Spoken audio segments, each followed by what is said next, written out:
Bueno, ahora que hablaste me podés contestar.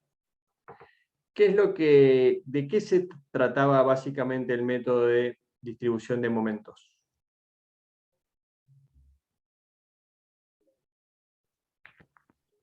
Y como, o sea, finalmente llegar a los momentos en los distintos puntos que nos interesan, teniendo en Ujú, cuenta un equilibrio que vas haciendo como de forma iterativa, ujú. para el que previamente tenés que haber determinado ciertos coeficientes que te van a permitir calcular bien ese equilibrio, digamos, como determinar los momentos. Bueno, ¿y cuáles son esos coeficientes? No me acuerdo bien cómo eran los nombres, pero eran alfa y beta. Bueno, ¿alguien puede complementar lo que dice Florencia?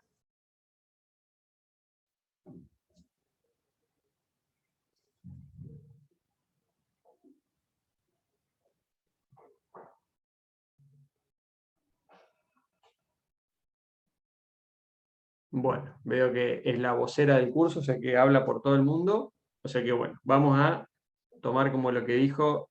Está bastante bien, ¿sí? Pero vamos a entonces hacer un pequeño raconto rápido de lo que son los pasos del método, ¿sí? Para ver después un pequeño resumen y algunas cuestiones para ya irnos a las estructuras desplazables. Ahora sí. Primero determinamos las rigideces. Las rigideces de nudo, ¿qué eran? ¿Qué definíamos como rigidez de nudo? Recuérdenme.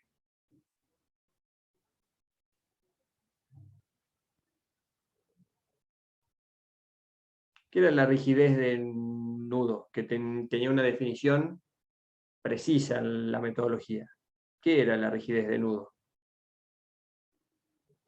Era el momento aplicado para una rotación ¿De cuánto?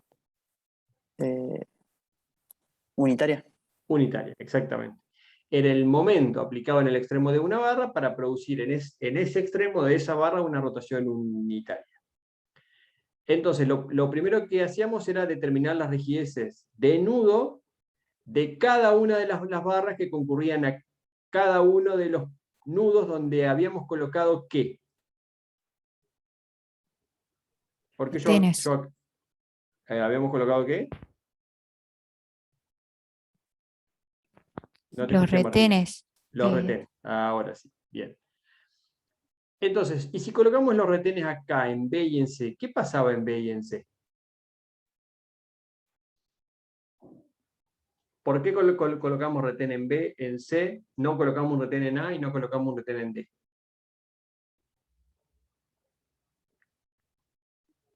Porque son los puntos que queremos conocer, ¿Y qué querés conocer de ahí? los desplazamientos, ¿Qué desplazamientos? en este caso giros. Giros, exactamente. Donde querés conocer los giros. Y si vos conocés los giros en B y en C, ¿sí? ¿Qué conocés? Si vos podés determinar el giro en B y el giro en C, ¿qué es lo que vas a conocer en definitiva? La deformada. Y Los momentos. Y los momentos, exactamente. Sí, señor. Muy bien. Perfecto.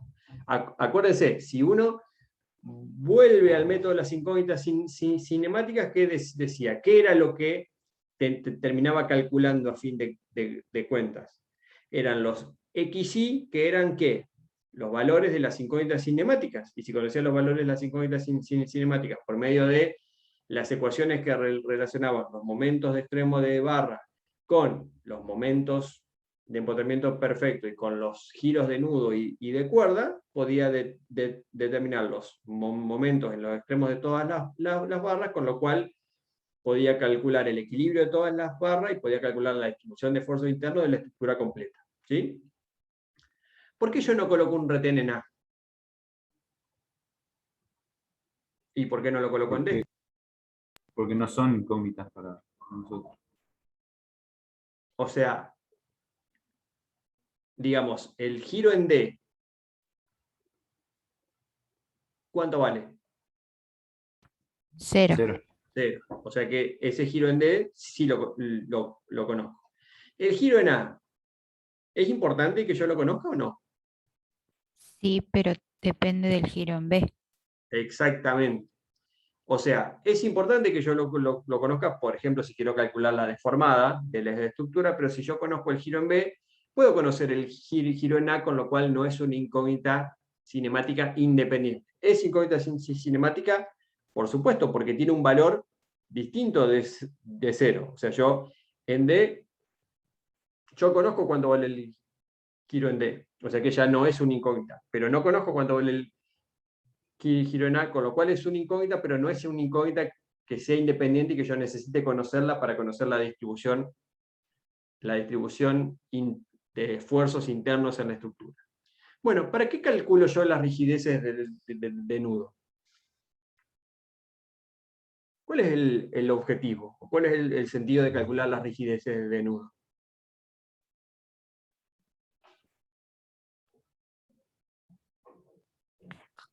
Y era como darnos una idea de cuánto momento de alguna manera toma esa barra.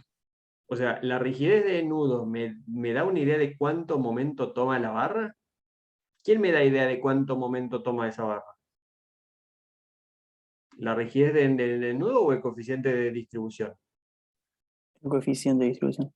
Exactamente. ¿Y para qué calculo yo las rigideces de nudo? Para calcular el coeficiente de distribución. Aquí está. Recuerden que el coeficiente de distribución, ¿qué era? Para cada una de las barras que concurren al nudo era efectuar el cociente de la rigidez de la barra sobre la sumatoria de las rigideces de todas las barras que concurren al nudo. En esta sumatoria, por ejemplo, yo aquí calculé KBA y calculé KBC.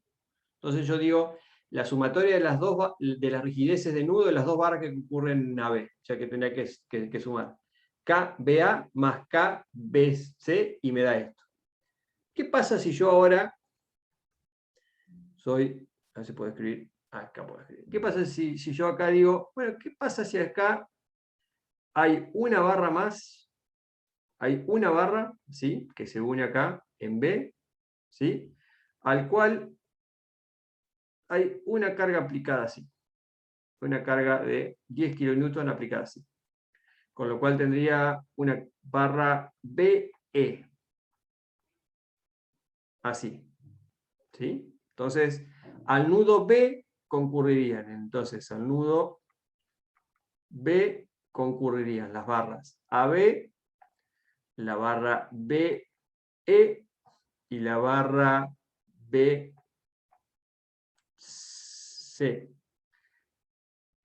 Este cálculo de las rigideces y la sumatoria de las rigideces, ¿se modificaría en algo o no se modificaría?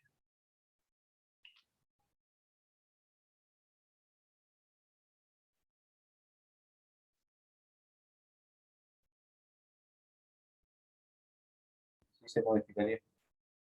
¿En qué se modificaría? Y la sumatoria tendría en cuenta el KBE.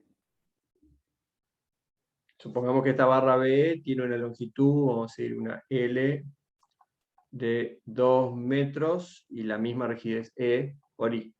O sea que vos dirías que acá yo tendría que calcular un KBE.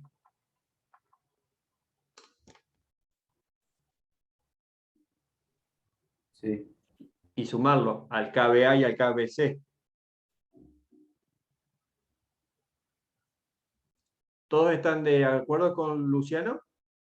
Ah, no, pero no tiene un apoyo que No tiene ningún apoyo, es un voladizo. claro. ¿Qué pasa con esa No, barra? entonces, y si el nudo gira, giraría, digamos, con el. Si el nudo gira, la barra gira como ¿qué? Como rígido. Libre, digamos. Como rígido. Entonces, ¿le aporta rigidez al nudo o no? Claro, no. No. No, no. No. Entonces, ¿cuál es el efecto de esto? Entonces no hay una KBE. ¿Cuál es el efecto de esto? si yo aíslo el nudo B? Entonces ahora yo tengo el nudo, voy a dibujar acá abajo. Tengo el retén, tengo el apoyo, y acá tengo esta barra que tenemos acá. ¿Sí? ¿Qué es lo que introduce esto acá? ¿Qué es lo que introduce la barra BE? Acuérdense que yo acá tenía un momento de empotramiento perfecto, un MBA. Acá yo tenía un MBC. ¿Y qué voy a tener acá? Impone un momento. Claro, exactamente. Voy a tener un momento, un MBE. ¿Sí? O sea que voy a tener un momento de empotramiento perfecto debido a que acá existe una barra con una carga aplicada en el extremo, pero cuando yo libere el retén y equilibre, ¿quiénes van a tomar un momento? ¿Todas las barras o cuáles barras?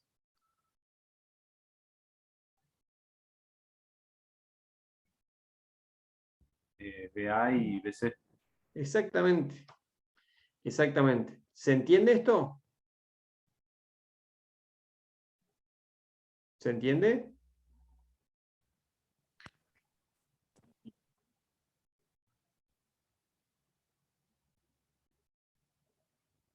¿Se entiende? Sí, profe. Listo. ¿Y qué pasa si yo ahora sigo jodiendo con esto y digo, tengo una barra que es un poco más larga y acá tengo un apoyo así? ¿Cambia algo?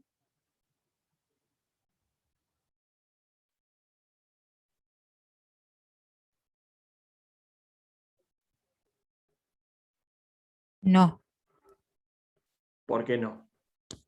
porque por cómo está dispuesto el apoyo y teniendo en cuenta que los desplazamientos son eh, pequeños, Ujú.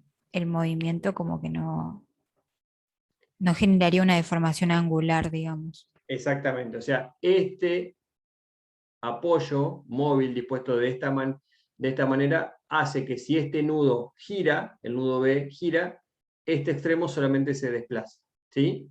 Por lo tanto, tampoco hay aporte de rigidez. Distinto sería el caso, y ya creo que lo tienen todos claro, porque esto ya lo vimos, si yo borro esto, ¿sí? Y pongo el apoyo así.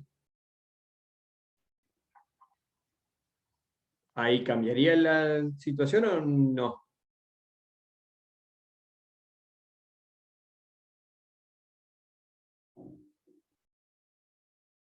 Ahí sí cambia. Ahí sí, cambia. ¿Por qué? Porque cuando gira el nudo B, este punto, ¿puede desplazarse o no? El punto E, este que tenemos acá. Supongamos que el E sea este. El punto E, ¿puede desplazarse o no? Si gira B. Si B rota. El nudo E, ¿puede desplazarse o no?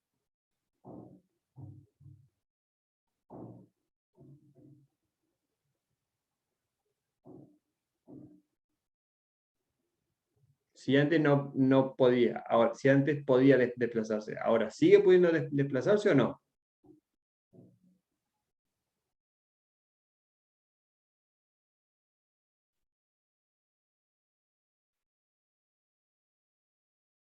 Chicos, ¿sí o no? ¿Se entiende lo que estoy haciendo? No, profe. ¿No se entiende o no se desplaza? Que no se desplaza.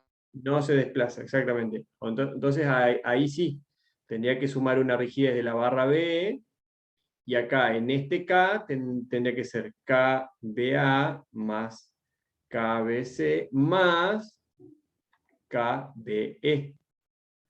¿Sí? Porque ahora cuando gire el nudo B, el momento se va a equilibrar porque aparece un momento BA, un momento BE y un momento BC.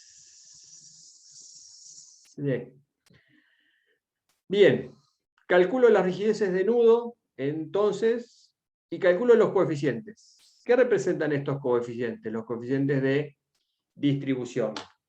¿Qué es lo que representan?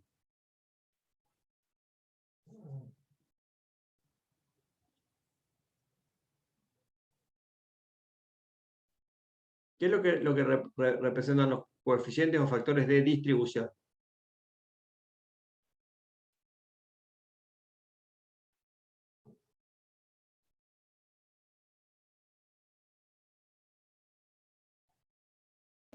La parte del momento La que parte, del la momento parte del momento que que le Que adopta corresponde. cada barra.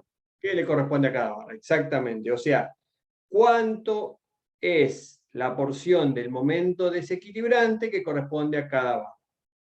Entonces, las barras que son más rígidas, o sea que tienen mayor rigidez de nudo, son las que se llevan, entonces, o la que, no sería absorben la palabra, ¿sí?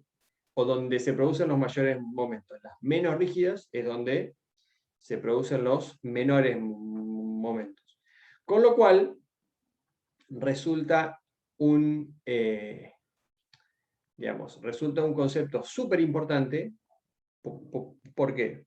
Porque este concepto del coeficiente de distribución o del factor de distribución se puede aplicar no solo a esta metodología de distribución de momentos, sino que se puede aplicar al diseño estructural como proceso, digamos.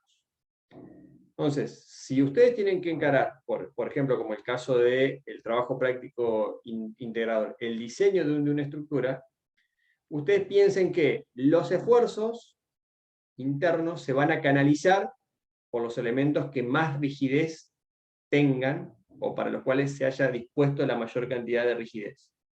Y ustedes saben que los factores que afectan a la rigidez son, los factores que la afectan proporcionalmente son la calidad de las características del material por el módulo E, el momento de inercia, y no tanto el área, e inversamente por la longitud. O sea que si ustedes disponen elementos de más rigidez, los mayores esfuerzos se van a canalizar por esos elementos. ¿Sí? O sea que si ustedes quieren generar un camino preferencial para las cargas, entonces ustedes eso lo van a tener que hacer disponiendo sus elementos de manera que por ese camino es por donde la estructura encuentre sus mayores rigideces. ¿Sí? Entonces, este concepto, que en este caso se aplica para un método, es un concepto que se aplica para el diseño estructural en general. O sea que los esfuerzos se van a canalizar por el lado donde estén las mayores rigideces. ¿Se entiende esto?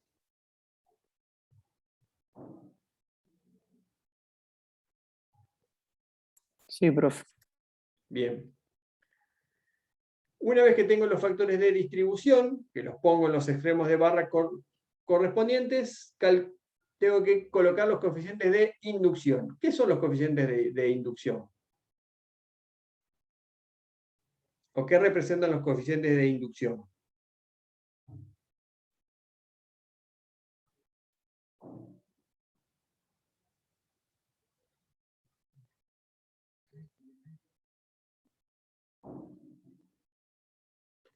¿Qué representan los coeficientes de inducción? Era una relación de momentos Ajá, ¿de momentos a dónde?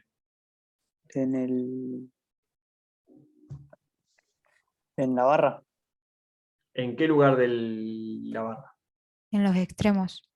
Ajá, ¿y qué era el coeficiente de inducción? ¿Qué representaba? Supongamos para la barra de C, para esta barra. ¿Cómo se transmite ese momento a lo largo de la barra? O sea, si el nudo C gira, supongamos el nudo C gira así. Esto se deforma así. Entonces voy a tener un momento acá.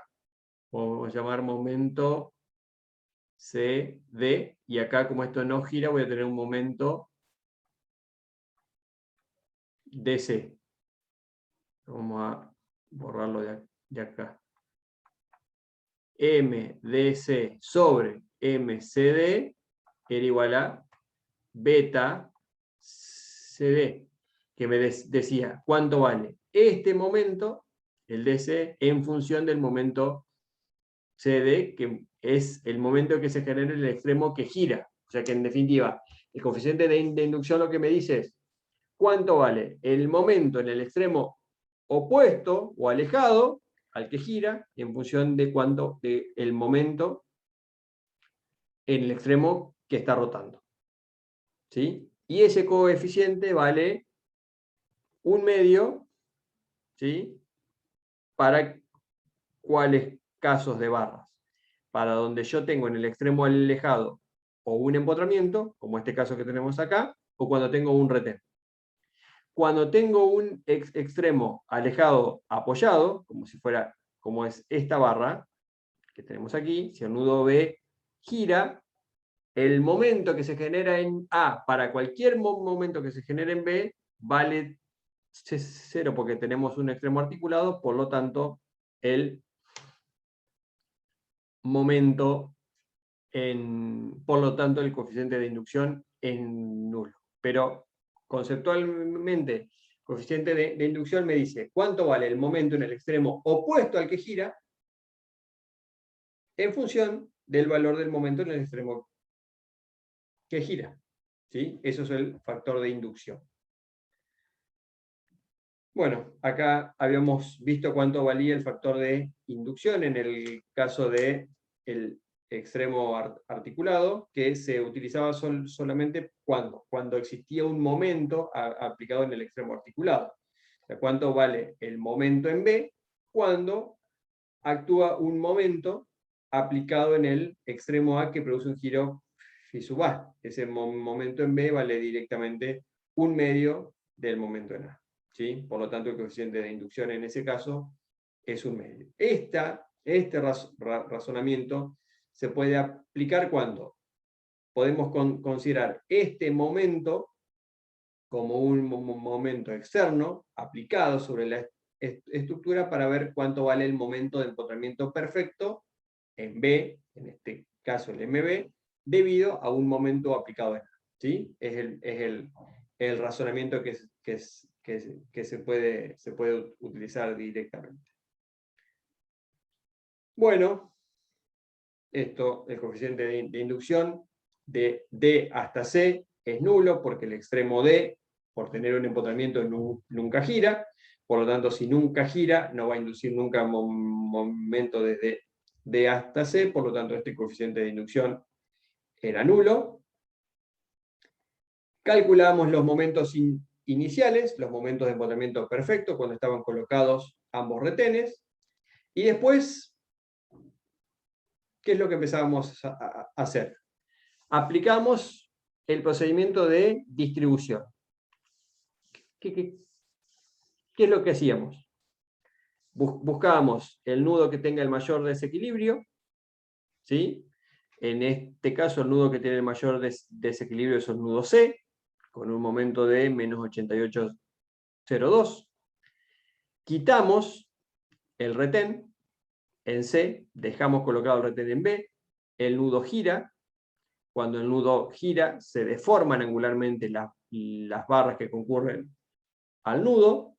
Al deformarse angularmente se generan los momentos equilibrantes, que están dados por los coeficientes de distribución, multiplicado por el momento desequilibrante, con signo opuesto, para que se verifique el equilibrio. Al girar el nudo C, se inducen momentos en B, momentos en D, que se calculan con los coeficientes de inducción, iguales a 1/2 en ambos casos, y una vez que se produjo el retiro del retén, el equilibrio y la inducción, el nudo está equilibrado, por lo tanto se vuelve a colocar el retén.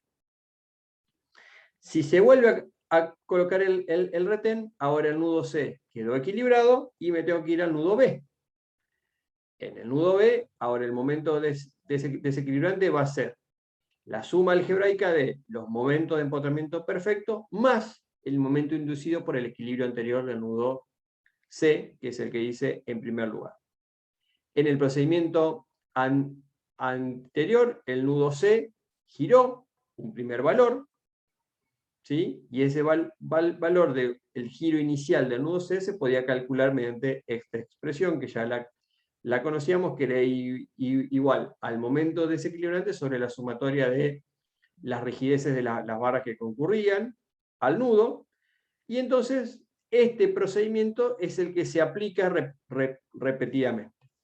Con este procedimiento aplicado repetidamente es donde, como bien dijo Martina al inicio, podíamos ir girando progresivamente los nudos, ¿sí? Porque ante el retiro de cada retén, el equilibrio del nudo, la inducción, ¿sí?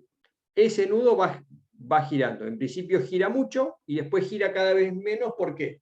Porque los momentos desequilibrantes se van haciendo cada vez más reducidos. Entonces, si los momentos desequilibrantes se van haciendo cada vez más reducidos, quiere decir que el nudo gira cada vez que quito el retén, gira un poco menos que antes, y cuando los momentos desequilibrantes son muy reducidos, es donde uno dice, bueno, ya el nudo ha llegado prácticamente hasta su posición de rotación definitiva, por lo tanto no hay más momento desequilibrante para equilibrar, y ahí termina el procedimiento de distribución. Esto que lo razonamos y lo vimos detalladamente en la clase anterior, es lo que termina sucediendo en esta situación, ¿sí?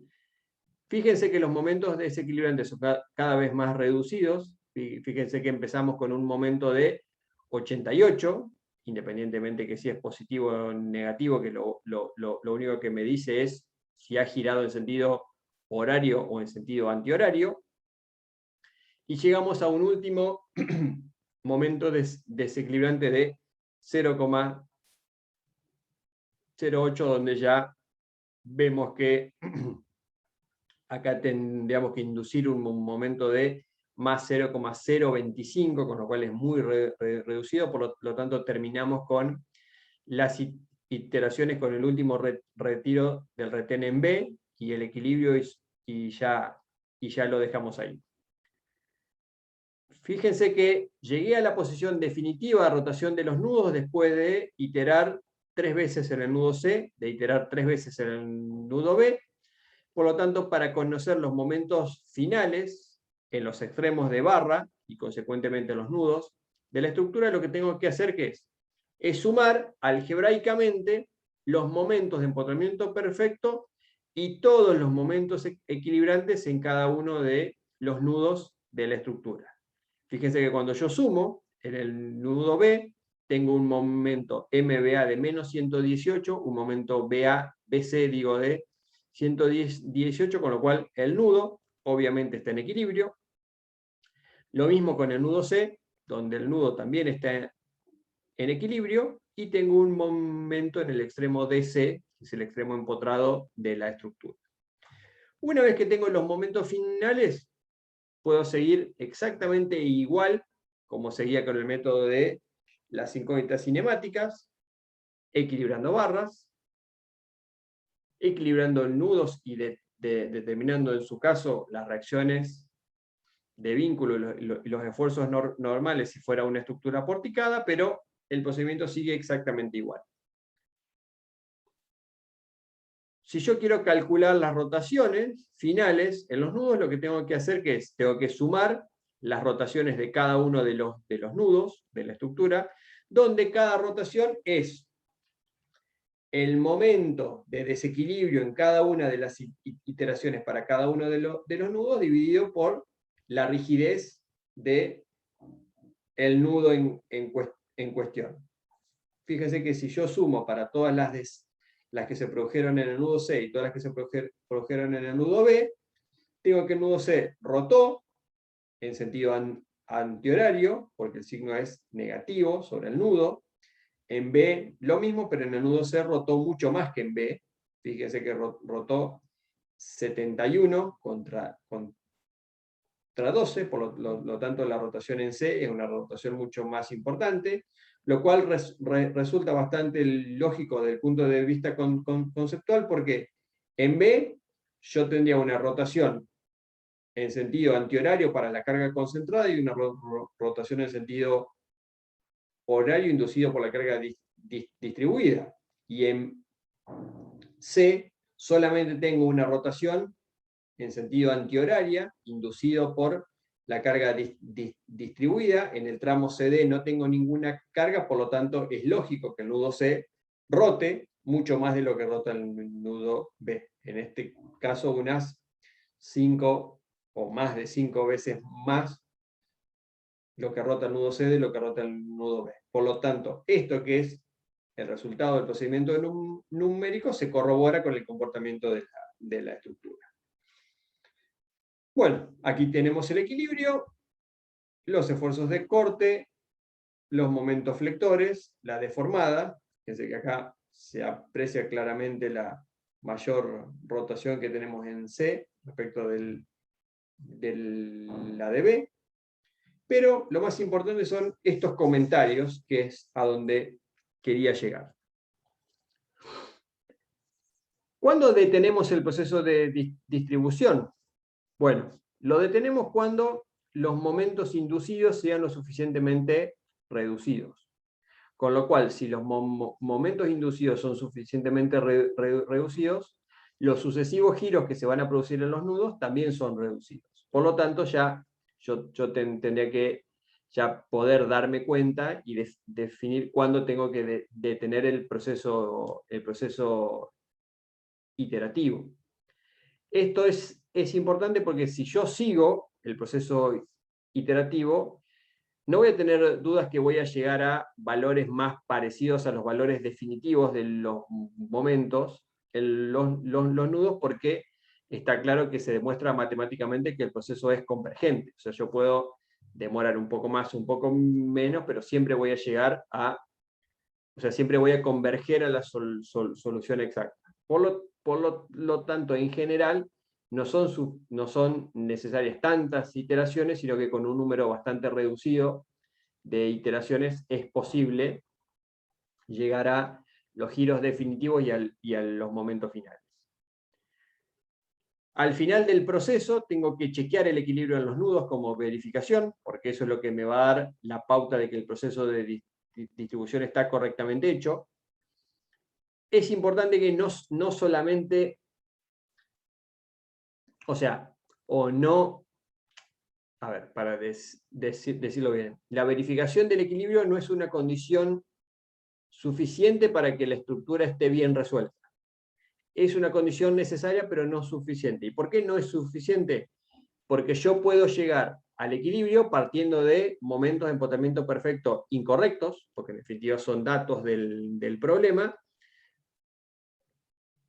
Por lo tanto, yo, si empecé con valores de empotamiento perfecto calculados incorrectamente y llego al equilibrio, voy a llegar a los momentos, pero para otra estructura, no para la que quiero resolver, porque hay un error en los datos del problema.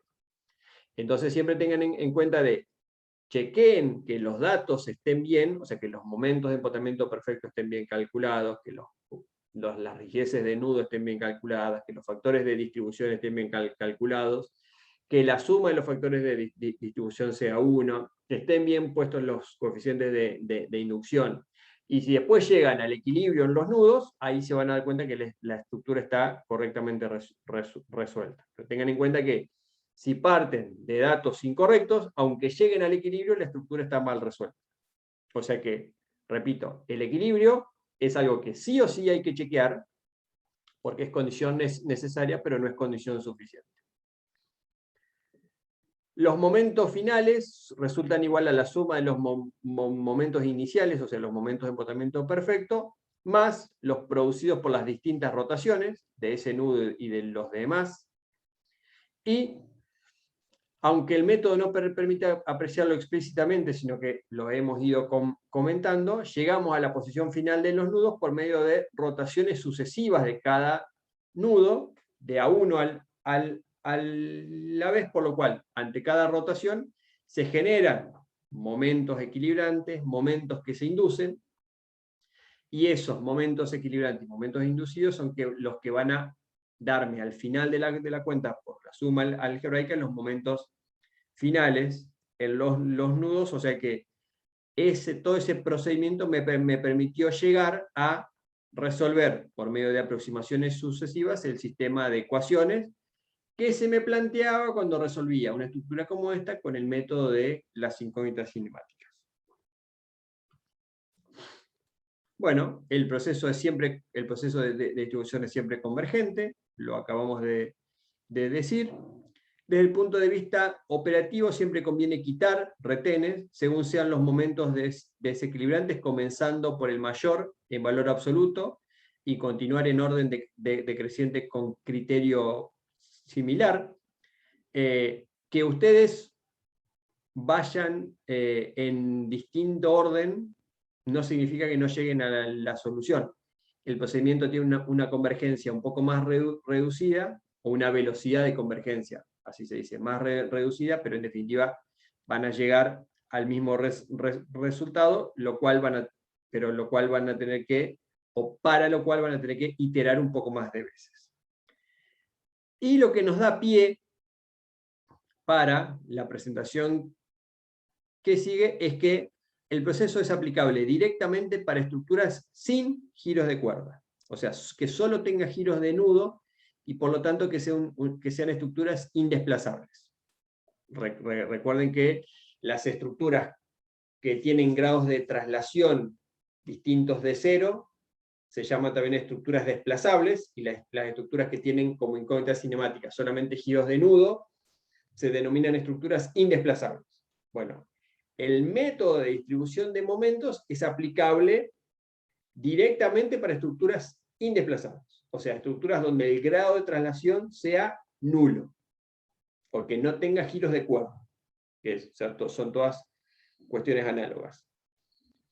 Si yo quiero aplicar el procedimiento de distribución para una estructura que sea desplazable, ¿sí?, eso me lleva a que tenga que plantear algunas cuestiones adicionales, ¿sí? Y esas cuestiones adicionales se traducen en ecuaciones adicionales.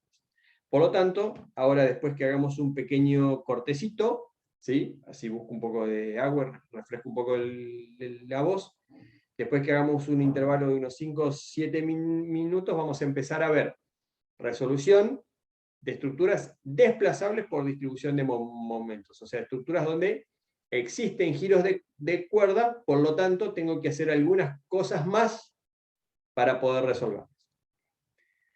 Hacemos un cortecito y 35 regresamos. Bueno, profe. Muy bien.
Bueno, estamos, regresamos. Les comparto ahora la presentación siguiente sobre estructuras desplazables. Compartir. Bien, avísenme cuando estén viendo. Ya se ve, profe. Bien, como les comentaba recién, ¿sí? ¿Qué pasa cuando tenemos una estructura desplazable? Una estructura desplazable como esta, ¿sí? Donde está claro, porque ya la hemos analizado por el método de las 50 cinemáticas, esta estructura tiene un grado de traslación porque tiene un giro de cuerda independiente, ¿sí? Recuerden que la forma de analizar los giros de cuerda independiente de la estructura era, una vez que identificábamos cuáles eran las incógnitas cinemáticas correspondientes a los giros de nudo, lo que hacíamos era articular todos los nudos rígidos y examinamos las formas o los mecanismos de las formas de deformación que tenía ese mecanismo de barras articuladas, y para este caso vemos que como solamente hay dos barras cuyas cuerdas giran, pero en virtud de la indeformabilidad axial de las barras, o la hipótesis de rigidez axial, vemos que esos dos giros de cuerda de las barras AB y las barras DC están relacionados a partir de la traslación delta del dintel, con lo cual, si conocemos un giro de cuerda, o el psi AB o el psi CD, es posible directamente conocer el valor de delta, y por medio del valor de delta conocer el otro giro de cuerda. Entonces, esta estructura, como tiene un solo giro de cuerda independiente, tiene un grado de traslación, y el G sub CR es 2 giros de nudo más un giro de cuerda, 3 como grado de indeterminación cinemática con hipótesis de rigidez axial. ¿Qué pasa si nosotros queremos aplicar el procedimiento de distribución de momentos a esta estructura? Bueno, no lo podemos hacer directamente. ¿Por qué? Porque el método es aplicable de forma directa para estructuras indesplazables, o sea, para estructuras sin giros de cuerda. Por lo tanto, lo que tenemos que hacer es convertir a nuestra estructura en una estructura indesplazable. Para convertir a la estructura en un sistema indesplazable, lo que hacemos es, anulamos los giros de cuerda independientes. ¿Cómo anulamos los giros de cuerda independientes? Bueno, acudimos a nuestros conocidos retenes de piso. ¿Se acuerdan que para llegar al fundamental, para resolver en una estructura por el método de las incógnitas cinemáticas, lo que teníamos que hacer era anular las incógnitas cinemáticas? Por lo tanto, para anular los giros de nudo, colocamos los retenes de nudo. Para anular los giros de cuerda, colocamos los retenes de piso en la estructura. Ahora, si yo tengo una estructura desplazable, o con grados de traslación mayores o iguales a 1, y quiero resolverla por distribución de momentos, lo primero que tengo que hacer es convertirla en una estructura indesplazable. Por lo tanto, cuando yo la convierto en una estructura indesplazable, para eso tengo que colocar un retén de piso, en este caso 1, porque el grado de traslación es igual a 1, ¿sí? ¿Para qué? Para convertirla en indesplazable, para poder aplicar la distribución de momentos. Pero cualquiera de ustedes se preguntará, pero entonces estoy resolviendo una estructura que no es la que tengo que resolver. Y no, exactamente. Vos estás resolviendo por distribución de momentos una estructura indesplazable, pero tu hiperestático era desplazable. Bueno, vamos a ver que vamos a tener que hacer algunas cosas más para poder llegar a la solución del hiperestático, ¿sí? Pero para eso, lo primero que tenemos que hacer es colocar tanto retenes de piso como grado de traslación tenga la estructura. Por lo tanto, ahora, a mi estructura, yo le voy a colocar en C, también lo podría colocar en B, tranquilamente, o sea, o en cualquier punto en el nivel de B o C, un retén de piso. Cuando yo hice esto, ¿sí? Mi estructura, mi hiperestático original, que no tenía ningún vínculo en C, ¿sí? se convirtió en una estructura indesplazable. ¿Por qué se convirtió en una estructura indesplazable? Porque ahora los giros de cuerda en esta estructura están impedidos. O sea, ahora si yo veo cuáles son las incógnitas cinemáticas de esta estructura, o sea, del hiperestático original más el retén de piso, las únicas incógnitas cinemáticas, ¿cuáles son? El giro en B y el giro en C. Ya el giro de cuerda ya no es una incógnita, porque al colocar el retén, anulé los giros de cuerda de la barra AB y la barra DC. ¿Se entiende?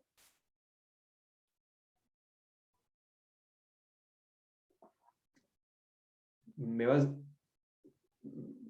siguiendo hasta acá?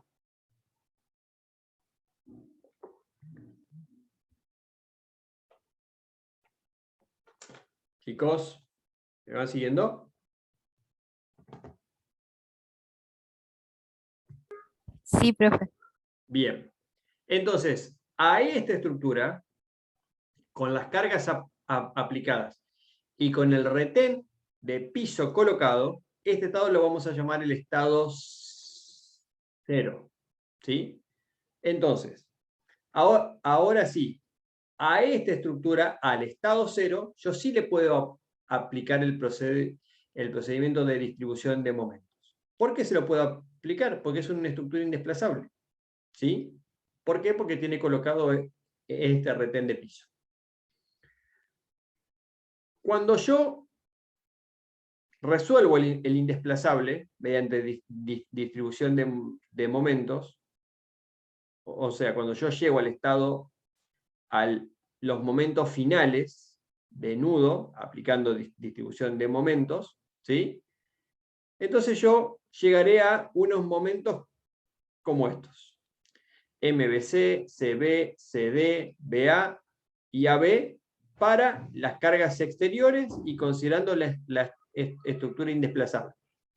Que es como resolvería el hiperestático que vimos recién. En el caso de recién era una viga continua, en este caso es un pórtico indesplazable. O sea, no hay ninguna diferencia en la metodología. Tengo que calcular la rigidez de nudo, tengo que calcular los coeficientes de distribución, tengo que calcular los Profe, coeficientes. Sí. una pregunta. Ahí, aunque no estén, estarían en las esquinas los retenes de nudo, ¿no es cierto? En realidad estos son los momentos finales. O sea, los retenes los puse y ya los saqué porque estos son los momentos Claro. finales. No son los de empotramiento perfecto estos. Claro, perdón. Ya Mala resolví, mía, sí, ya sí. llegué, ves que acá dice, llegué a los momentos finales. ¿Sí? O sea, los puse, calculé los coeficientes de la rigidez de nudo, coeficiente de distribución, coeficiente de inducción, los momentos de empotamiento perfecto, apliqué todo el procedimiento iterativo, hice las iteraciones, hice todo y llegué a los momentos finales. ¿Sí? ¿De acuerdo? Sí, sí. O sea que la metodología que tengo que aplicar para esto, la metodología es la misma que vimos para los sistemas indesplazables. O sea, la que acabamos de repasar recién es la que yo tengo que aplicar para llegar a estos momentos. Estos son los momentos finales. O sea, ya hice la distribución de momentos. ¿Sí? Y este es el diagrama de momentos que se debe a estos momentos que tenemos aquí. Aquí quedó un poco borrado, acá está la carga P aplicada. Pero estos no son los momentos finales de mi estructura, de mi hiperestático original. ¿Y por qué no son los momentos finales? Porque fíjense quién está acá. El retén de piso. ¿Sí? Y si está el retén de piso, yo resolví una estructura que no es mi hiperestático original. En realidad, resolví mi hiperestático original convertido en un indesplazable. ¿sí? Por lo tanto, tengo que seguir haciendo otras cosas más para llegar a la solución de mi estructura original. Lo que les quiero preguntar es, ¿me van siguiendo hasta ahora? ¿Se va Sí, profe. entendiendo? ¿Sí? Si algo no entienden, me paran, me preguntan, explicamos nuevamente y seguimos. No es difícil, pero hay que ser ordenado. Bueno, obviamente no son los momentos finales del hiperestático, ya que hemos colocado un apoyo ficticio, un retén de piso. Fíjense, hemos colocado este retén, acá. Y si colocamos un vínculo ficticio, ¿qué va a aparecer acá? Va a aparecer una reacción de vínculo. ¿Sí? ¿La reacción dónde? En ese retén. Que la vamos a llamar RC, porque hemos colocado el retén en C, en el estado 0, que es el que hemos resuelto. O sea que al colocar un vínculo, como ya sabemos del método de la incógnita cinemática, cuando colocamos el retén, hay una reacción en el retén. ¿Sí? O sea, si es un vínculo, por evitar que el pórtico se desplace, por convertir a la estructura en una estructura indesplazable, ¿qué hace? Genera una reacción de vínculo, se genera una reacción de vínculo. Entonces lo que tenemos que hacer ahora, ¿qué es? Calcular cuánto vale esa reacción de vínculo. ¿Y cómo calcularíamos cuánto vale esa reacción? Bueno, como hacemos siempre con el método de las incógnitas cinemáticas. O calculamos el equilibrio en el nudo, en este nudo, y después nos vamos a este nudo y nos aparecerá un normal en esta barra por efecto del corte en esta barra, y con el corte de esta barra calcularemos la reacción en el retén. O, más simple, si la estructura es una estructura como esta, aislamos esta parte de la estructura, ¿sí? Cuando yo aíslo y pongo de manifiesto las fuerzas en las secciones de corte, aparecen los esfuerzos de corte de la barra BA y la barra CD, y podré calcular cuánto vale la reacción en el retén. ¿Sí? Esto es simplemente plantear estática para sacar cuánto vale la reacción en el retén de piso. Cálculo de la reacción en el retén de piso. ¿Me van siguiendo? Esto es un valor, ¿eh? Esto es un valor. ¿Y por qué es un valor? Porque yo resolví mi estructura, y llegué a valores de los momentos. Llegué a valores de los momentos, a valores de los esfuerzos de corte por equilibrios de las barras. Por lo tanto, esta reacción en el retén de piso, para el estado 0, que es el que resolví, es un valor. No está como en los estados adicionales del método de las incógnitas cinemáticas, no está en términos de E por I ni nada de eso. Es de la misma, es la reacción en el retén como si fuera la reacción en el retén del estado 0 de la estructura que resolvíamos por el método de las incógnitas cinemáticas, pero en este caso lo que tenemos que tener en cuenta que es que es la reacción en el retén de piso cuando yo apliqué el procedimiento de distribución de momentos a la estructura indesplazable sometida a las cargas exteriores. ¿Queda claro esto?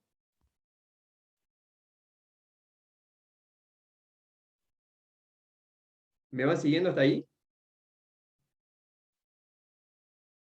Sí, profe. Bien. ¿Y ahora qué corno hago yo con la reacción en el retén?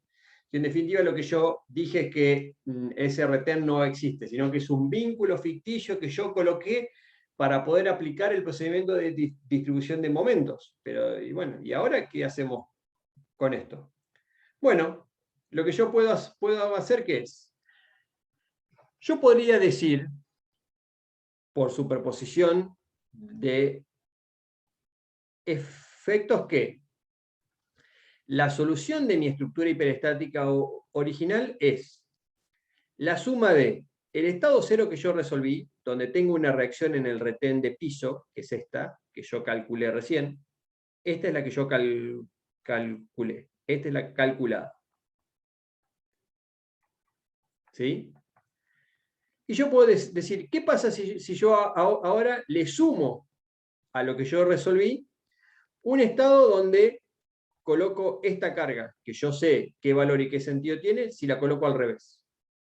Entonces, si yo sumo este estado más este estado, esta carga con un valor hacia la izquierda, más esta estructura resuelta con una carga con el mismo valor hacia la derecha, me da que en la solución esta carga no existe. Y si esta carga no existe, quiere decir que el retén de piso no existe, por lo tanto llegué a la estructura de mi peristático original.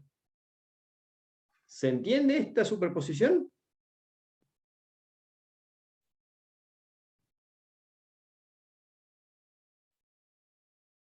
¿Se entiende?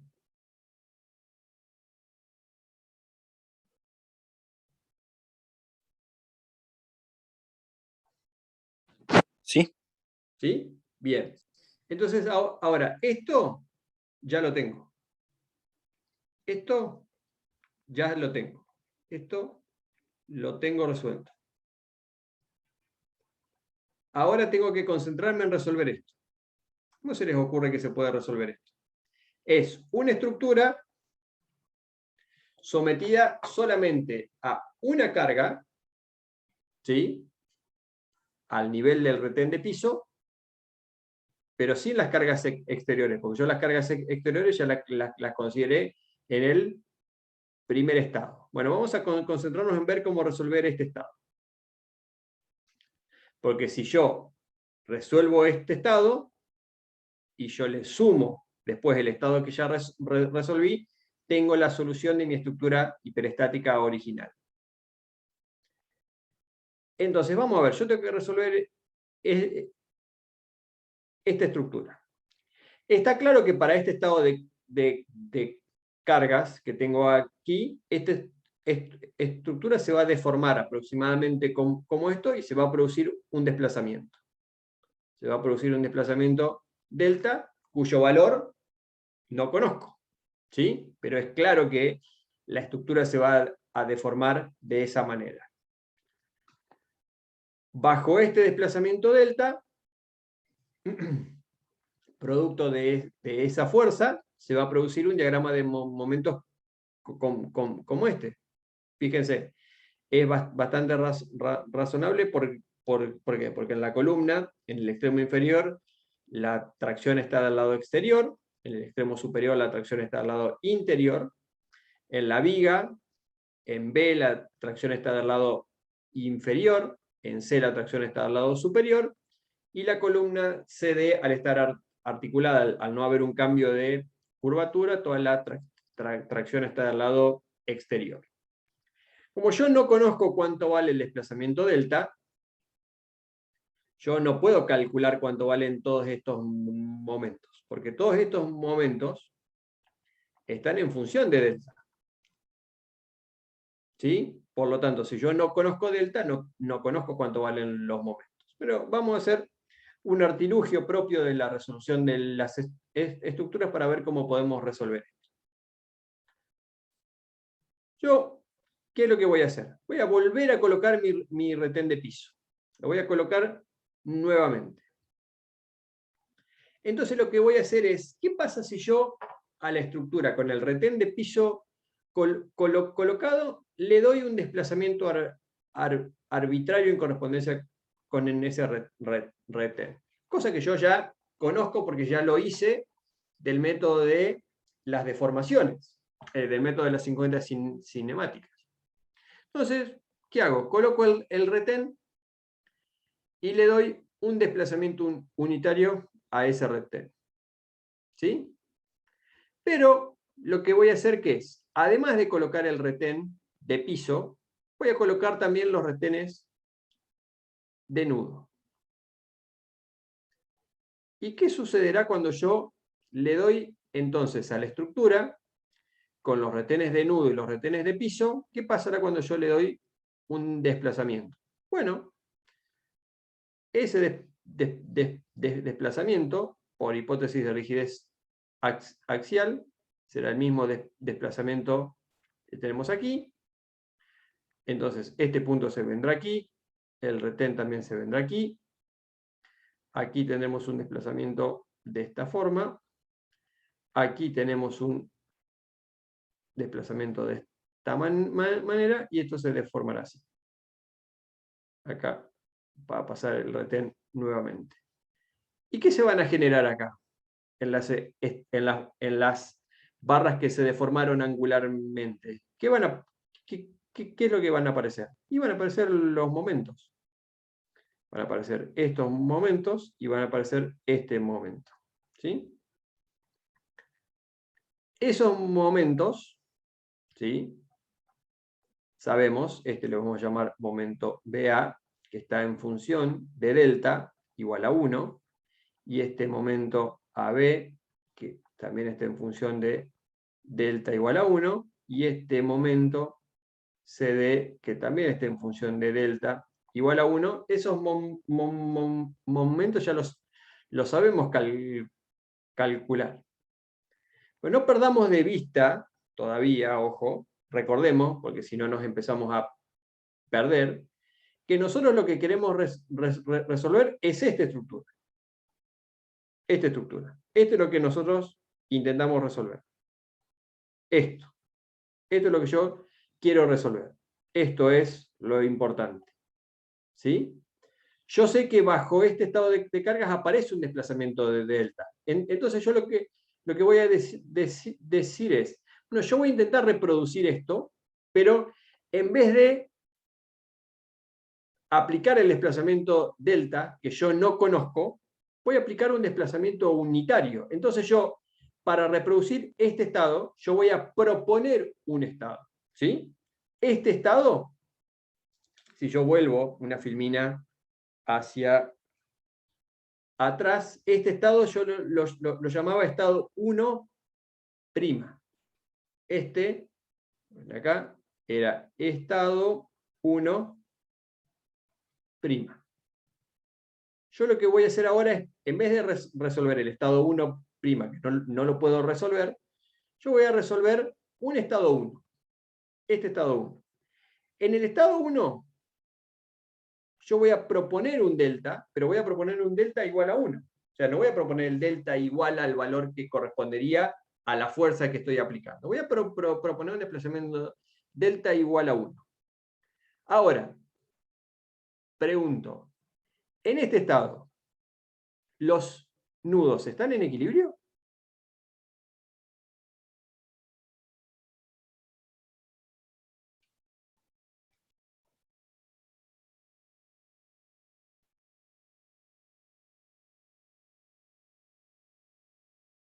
¿Los nudos están en equilibrio?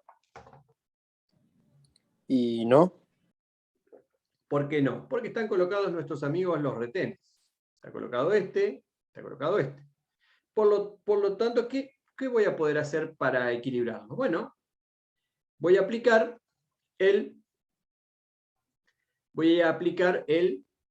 método de distribución de momentos. ¿Pero con qué momentos iniciales? Con estos. Con los que se deben, los que aparecieron acá, y aparecieron acá, y con el que apareció acá, con estos. Que se deben a ¿quién? A delta igual a 1. ¿Sí? Con estos momentos. Estos que están acá son los momentos iniciales para el estado 1, que es un estado donde aparece un delta igual a 1. Son los momentos iniciales para este estado. ¿Sí? Si yo aplico el procedimiento de distribución de momentos de la manera que lo vengo aplicando hasta ahora, para estos momentos iniciales, voy a llegar a los momentos finales, ¿sí? Y los momentos finales serán, obviamente, estos son los momentos finales del estado 1, que obviamente son congruentes ¿con quién? Con el desplazamiento igual a 1. Son congruentes con el desplazamiento igual a 1. ¿Por qué? Porque yo lo que hice fue imponer al retén de piso un desplazamiento delta igual a 1.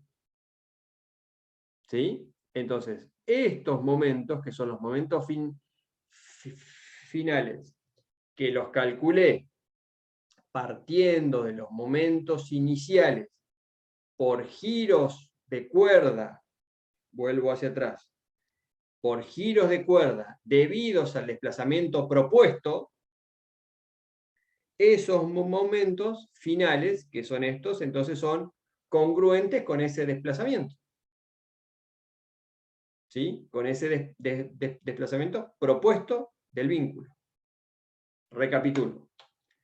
Yo lo que acabo de calcular acá es el pórtico indesplazable, porque tengo colocado el retén, cuando en vez de estar sometido a una carga exterior, está sometido a un desplazamiento impuesto del retén de piso.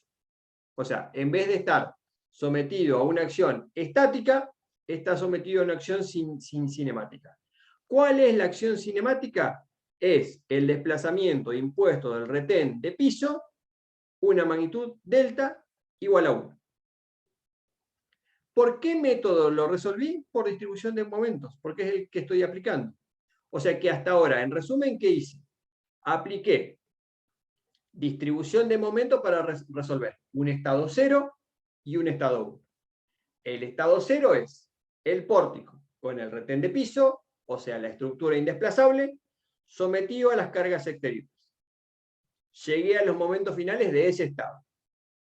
Después, calculé el mismo pórtico con el retén de piso por distribución de momentos, pero ahora ya no sometido a una acción estática, sino sometido a una acción cinemática, que es el desplazamiento impuesto del retén de piso con un valor delta igual a 1. ¿Se entiende hasta ahí? ¿Sí? ¿Sí? Bien. Entonces, ustedes se preguntarán, fenómeno, pero yo necesito resolver la estructura para una carga sometida a, para una carga igual a esta. Bueno, tranqui, ya vamos a llegar. ¿Qué puedo hacer ahora yo? Bueno, puedo decir, en el estado 1, también puedo calcular la reacción en el retén de piso, de la misma forma que lo calculé en el estado anterior. Puedo hacer estática nuevamente y calcular la reacción en el retén de piso en el estado 1. ¿Y ahora qué hago? Bueno, me acuerdo que tengo aplicada la validez del principio de superposición y digo, fenómeno. Yo puedo decir, este era mi problema, yo tenía que resolver este estado. ¿Sí? Pero yo resolví un estado 1, donde calculé una reacción del retén de piso para ese estado. Entonces yo puedo decir que el estado 1' va a ser el producto de un coeficiente indeterminado, x1, que no lo determiné todavía, por el estado 1, que es el que yo resolví. Entonces yo de la misma manera podría decir, bueno, este valor, que es la reacción en el retén para el estado 1', es igual a x1 por la reacción en el retén del estado 1, que es el que calculé recién. Pero este valor tenía que ser igual a ¿cuánto? Para que esta superposición sea válida, tenía que ser igual a ¿cuánto? A la reacción en el retén en el estado 0, ¿para qué? Para llegar a la condición de compatibilidad, que era Si el retén de piso no tiene que existir, porque en el hiperestático no existe, la reacción en ese retén tiene que ser nula. O sea, esta sumatoria tiene que estar bien, porque si yo tengo RC del estado 0 a la izquierda más RC del estado 0 hacia la derecha, esto es evidente que me da que la reacción en el retén es nula. Por lo tanto, es esta suma que tenemos acá. Pero este estado 1', yo lo reemplacé por un X1 por el estado 1. Entonces ahora, ¿qué puedo determinar de aquí? ¿Cuánto vale la reacción? ¿Cuánto vale el coeficiente X1? O sea que yo puedo despejar cuánto vale X1, y ahora, con X1, yo puedo decir, bueno, esto es igual a X1 por E1. Entonces, yo tengo X1 porque lo saqué de esta ecuación. Tengo E1 porque es el que resolví. Tengo E0 que es el que resolví la primera vez. Por lo tanto, sé ahora que la solución del hiperestático es la solución del estado 0 más la solución del estado 1', que es igual a X1 por la solución del estado 1. Por lo tanto, puedo aplicar las ecuaciones de superposición y decir, bueno, cualquier efecto estático o cinemático, por ejemplo, los momentos, son, en el hiperestático, la suma de los momentos del estado 0 más X1 por los momentos del estado 1. Entonces, para cerrar la clase de hoy y recapitular, lo que hice que es, si yo quiero resolver una estructura desplazable por distribución de momentos, tengo que proceder en dos etapas. Primero, convertir a mi estructura en una estructura indesplazable. Por lo tanto, tengo que colocar los retenes de piso necesarios para convertirla en una estructura indesplazable. En este caso, como tenía un grado de traslación, tengo que colocar un retén de piso. Segundo, tengo que resolver mi estructura indesplazable para el estado de cargas exteriores. Con eso, calculo la reacción en el retén de piso para ese estado. Después, tengo que resolver la misma estructura sometida a una acción cinemática que corresponde a imponer un desplazamiento unitario en correspondencia con el retén de piso. Los momentos iniciales son los que se generan para esa condición con los retenes de nudo colocados sobre la estructura. Resuelvo ese estado por distribución de momentos. Calculo la reacción en el retén de piso. Y ahora tengo la reacción en el retén de piso del estado 0, más la reacción en el retén de piso del estado 1, y como el estado 1 es un estado propuesto, tengo que afectarlo por un coeficiente que no conozco todavía cuál es su valor.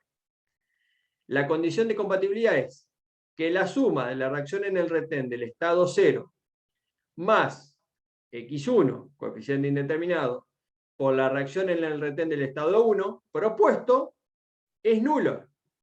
¿Por qué? Porque para la suma de los estados, el retén de piso no existe. Porque el retén de piso es un vínculo ficticio que yo coloqué para poder aplicar distribución de momentos. Con esta ecuación de compatibilidad estática, porque es una ecuación de equilibrio, similar a la que ustedes ya conocen del método de las incógnitas cinemáticas, calculo la incógnita cinemática X1. Cuando calcule la incógnita cinemática X1, digo, bien, ahora vuelvo a aplicar superposición y digo, la solución en el hiperestático es la suma de la solución del estado 0 más X1 por la solución del estado 1 propuesto. Y esto después se puede generalizar a estructuras que tengan más de un giro de cuerda independiente, que ya No lo vamos a ver hoy, lo vamos a ver la semana siguiente. ¿Se entendió el procedimiento? ¿Sí? Sí, profe. ¿Sí? Bien. Listo. Terminamos por la clase de hoy. Detengo la grabación